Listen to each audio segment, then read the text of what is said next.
నమ్మకం అమ్మ లాంటిది. మా మీద మీ నమ్మకం మిమ్మల్ని తప్పకుండా అమ్మని చేస్తుంది.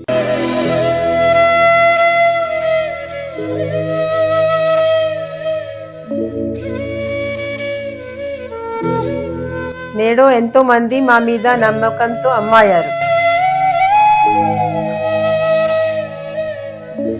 మీకోసం అమ్మతనం ఎదురు చూస్తుంది.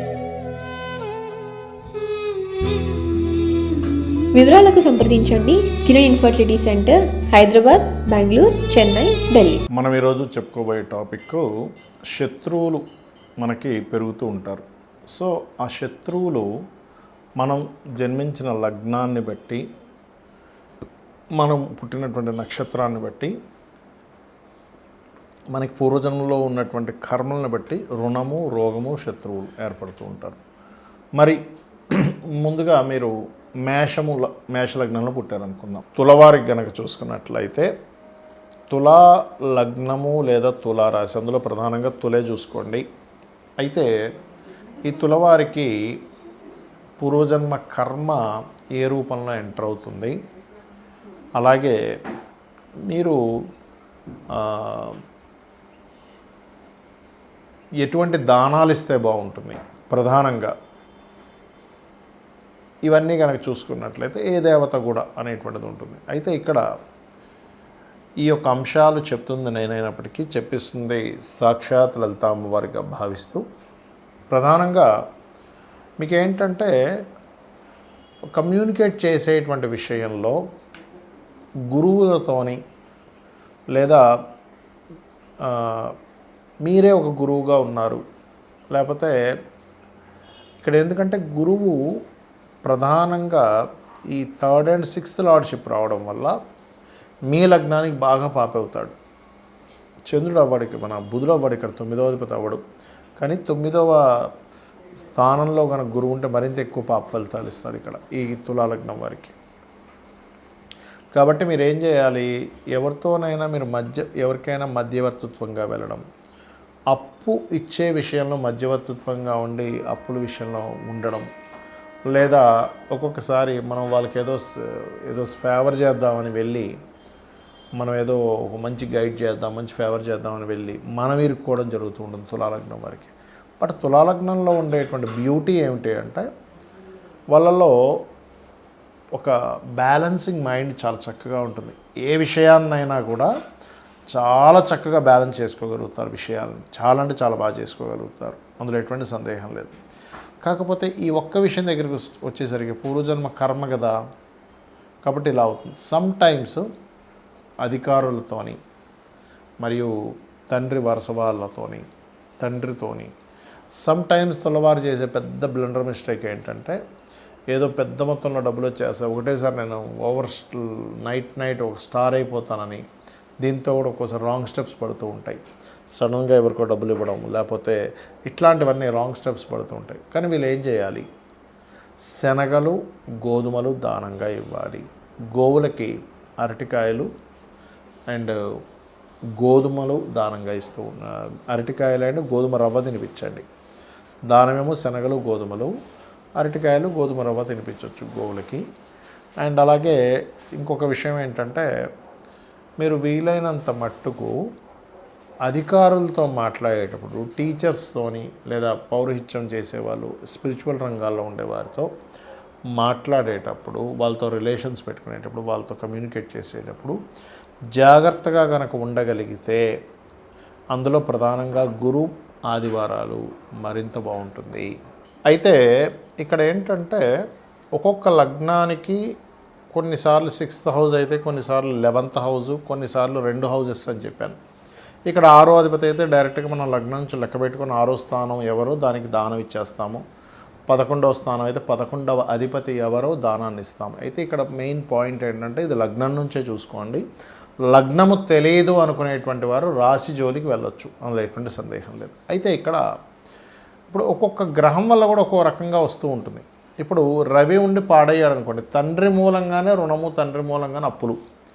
అదే రవి ఉండి బాగున్నాడు, ఎగ్జాల్టెడ్ హౌస్ అయింది అది. అంటే ఉదాహరణకి ఎలా అంటే ఇప్పుడు వృశ్చిక లగ్నం అయింది అనుకోండి, వృశ్చిక లగ్నానికి 6th హౌస్లో రవి ఈజ్ ఎగ్జాల్టెడ్, పాడవలేదు. అప్పుడేమవుతుంది, ఆయన వల్లనే మీకు బాగుంటుంది కూడా లైఫ్, అంటే ఆయన సపోర్ట్ వల్లే బాగుంటుంది. ఇక్కడ ఎంతసేపు రుణము అంటే మనం రుణపడి ఉన్నామా, మనకు రుణపడి ఉన్నారా ఈజ్ మోస్ట్ ఇంపార్టెంట్ థింగ్. ఇలా ఎప్పుడైతే మనకు రుణపడి ఉన్నారు అనేటువంటిది ఎగ్జాల్టెడ్ ప్లానెట్స్ వల్ల వస్తాయి. ఎప్పుడైతే ఇప్పుడు ఎగ్జాంపుల్ అదే శని ఉన్నాడు అనుకోండి, వృశ్చిక లగ్నానికి 6లో శని ఉన్నాడు అనుకోండి, పని వాళ్ళు అంటే వీళ్ళ కింద వర్క్ చేసేటువంటి వర్కర్స్ వల్ల వీళ్ళు ఎక్కువ స్ట్రెస్ అవుతూ ఉంటారు. వాళ్ళ వల్ల ఇలా అవ్వడం, డిస్టర్బెన్సెస్ అవ్వడం, ఇవన్నీ కూడా జరుగుతూ ఉంటాయి అట్లా.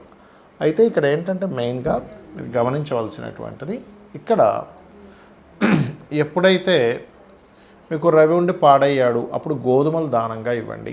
కేజీంబావు గోధుమలు, రెడ్ కలర్ క్లాత్. ఫస్ట్ అయితే 7 వీక్స్ ఇవ్వండి. వీలైనంత మటుకు సూర్య ఆలయాలకు వెళ్ళండి. తండ్రి యొక్క బ్లెస్సింగ్స్ తీసుకోండి, ఎందుకంటే వాళ్ళతోనే గొడవలు కూడా ఉంటాయి, వాళ్ళతోనే వాళ్ళ మూలంగానే లేదా వాళ్ళ బంధువర్గం మూలంగానే వస్తూ ఉంటుంది. అయితే బంధువర్గం మూలంగా రావాలంటే ఎక్కువగా బుధుడు పాడవాలి 6వ స్థానంలో.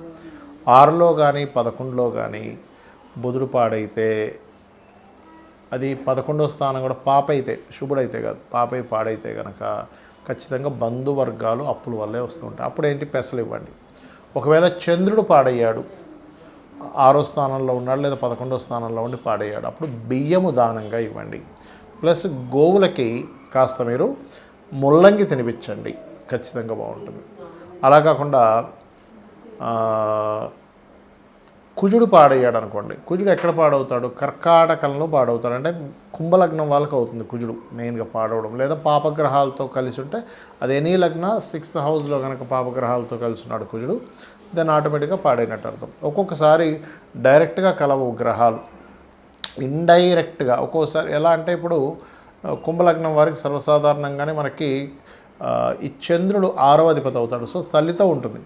కానీ సమ్టైమ్స్ ఆ చంద్రుడు చూడడానికి బాగానే ఉన్నాడు కదా అనిపిస్తుంది, కానీ దృష్టి కూడా ఉంటుంది. అంటే ఇక్కడ మనం కన్సిడర్ చేయాల్సింది ఏంటంటే దృష్టి ఎలా ఉంది, దాని మీద గోచారం యొక్క గ్రహాల యొక్క స్థితి ఎలా ఉంది ఈజ్ మోస్ట్ ఇంపార్టెంట్, గుర్తుపెట్టుకోండి. ఈ రకంగా చూసుకోవాలి.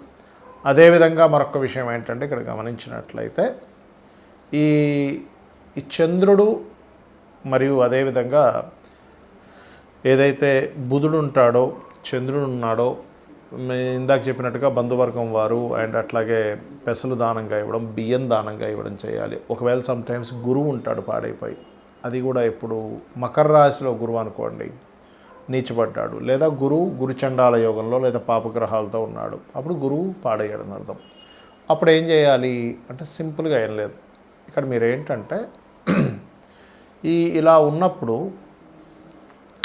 శనగలు దానంగా ఇవ్వడం, దత్తాత్రేయుడు యొక్క ఆరాధన చేయడం, గోవులకి అరటికాయలు తినిపించడం చేస్తూ ఉండండి.